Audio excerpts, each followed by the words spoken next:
নমস্কার বন্ধুরা, অনপেসি পরিবারের সবাইকে স্বাগত। আশা করছি সবাই ভালো আছেন।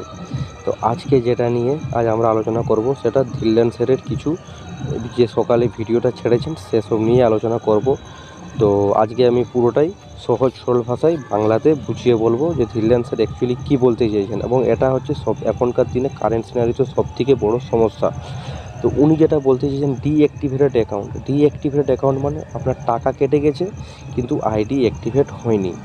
তো এই সমস্যায় অনেকে ব্যাংকে যাচ্ছেন, কিন্তু ধিল্লান স্যার বলতে চাইছেন যে না, ব্যাংকে যাওয়ার দরকার নেই, আগে আপনারা সাপোর্টে টিকিট রেস করুন। সাপোর্ট যদি বলে যে এখানে রিভিউ করে দেখবে যে হ্যাঁ ব্যাংকে যেতে হবে, তখনই ব্যাংকে যাবে।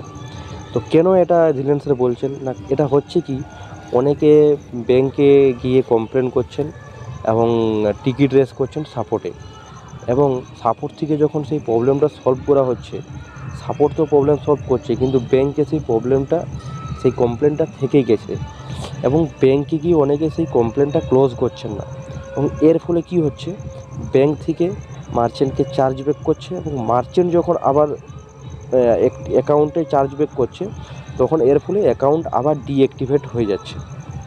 তো এই জিনিসগুলো করবেন না। আপনারা যখন ব্যাংকে কমপ্লেন করছেন, সেই কমপ্লেনটা আপনাদেরকে অবশ্যই ক্লোজ করতে হবে, না হলে কিন্তু আপনাদের অ্যাকাউন্ট ডিঅ্যাক্টিভেট হয়ে যাওয়ার একটা সম্ভাবনা থাকে।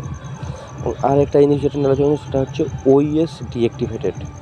তো এটা নিয়ে দুবাই সাপোর্ট অনেকে ওইএস ডিঅ্যাক্টিভেট হয়ে গেছে। তো এই জিনিসটা এখন খুব বড় ইস্যু। তো এটা নিয়ে Dubai support office, Hyderabad support office, এদের মধ্যে এবং অনেক লিডার্সের মধ্যে এটা নিয়ে দীর্ঘ আলোচনা হচ্ছে।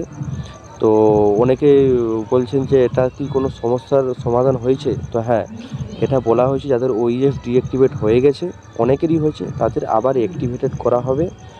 এবং এটার প্রথম আলোচনা করা হয়েছিল যে তাদের প্রথম থেকে আবার ওমেল ক্রিয়েট করতে হবে। তো নতুন করে ওমেল ক্রিয়েট করা মানে তার যে স্ট্রাকচারের টিম ছিল, তার যে কমিশন ছিল, সেগুলো কোথায় যাবে। তো এটা অনেক বড় ইস্যু হয়ে গেছিলো, যে তাহলে বলা হলো যে না, নতুন করে আর ওমেল ক্রিয়েট করতে হবে না, যে অবস্থায় ছিল সেই অবস্থায় ওইএস অ্যাকাউন্টটাকে দেওয়া হবে।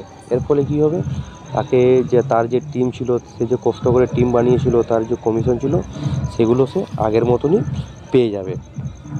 তো বিশ্বাস করুন, অনপেসিভে অনেক কাজ হচ্ছে, এই আলোচনা হচ্ছে, স্টে পজিটিভ। এবং হ্যাঁ, এটা বলে দিই যে অনপেসিভ থেকে কিন্তু কল করা হচ্ছে, ঠিক আছে? কল করা হচ্ছে মানে কে কল করছেন? নীরাজ স্যার কল করছেন। এবং নীরাজ স্যার কল করে জিজ্ঞেস করছেন যে আপনার কী ব্যাপারটা হয়েছিল, আপনি ব্যাংক গেছিলেন, কমপ্লেন ক্লোজ করেছেন কি না, আপনি সাপোর্টের টিকিট রেস করেছেন কি না। তো অনেকে বলছেন স্যার এটা কি স্প্যাম কল। তো না, একদমই না, এটা স্প্যাম কল নয়। ধিল্লান স্যার নিজের ভিডিওতে এটাই বলতে চাইছেন যে এটা স্প্যাম কল নয়।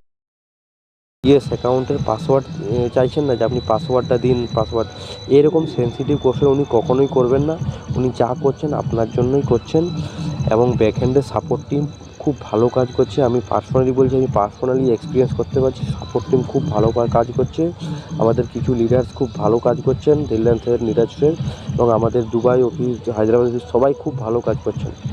তো আমি নিজের ব্যক্তিগত মতামতে বলতে পারি যে অনপেসিভের প্রত্যেকটা ফাউন্ডিং মেম্বারের জন্য খুব সুখবর আসছে, খুব তাড়াতাড়ি একটা ভালো দিন আসছে। তো প্লিজ আপনারা এই সময় ধৈর্য হারাবেন না, আপনারা স্টে টিউন থাকুন, আপনারা সর্বদাই পজিটিভ থাকুন।